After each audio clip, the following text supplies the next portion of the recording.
अस्सलाम वालेकुम। आप देख रहे हैं के न्यूज़ HD। मैं हूं सैयद वजाहत अली।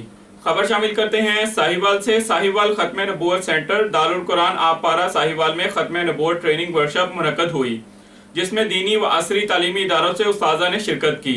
मज़ीद तफसीलात जानते हैं हमारे डिप्टी ब्यूरो चीफ रऊफ जट की इस रिपोर्ट में। जी बिल्कुल। साहिवाल ख़त्म नबूवत सेंटर दारुल कुरान आपपारा साहिवाल में ख़त्म नबूवत ट्रेनिंग वर्कशॉप मुनक्किद हुई, जिसमें दीनी व असरी तालीमी इदारों के असातिज़ा तशरीफ़ लाए। वर्कशॉप में मौलाना शफ़ीउर रहमान मुबल्लिग शबान ख़त्म नबूवत, मौलाना रिजवान अज़ीज़ मरकज़ी रहनुमा आलमी मजलिस तहफ़्फ़ुज़ ख़त्म नबूवत, अब्दुल लतीफ़ खालिद चीमा सेक्रेटरी जनरल मजलिस अहरारुल इस्लाम ने गुफ्तगू फरमाई और असातिज़ा को मौजूदा हालत में तहफ़्फ़ुज़ ख़त्म नबूवत बज़रिया तालीम व तरबियत काम करने के बारे में आगाह किया। जी।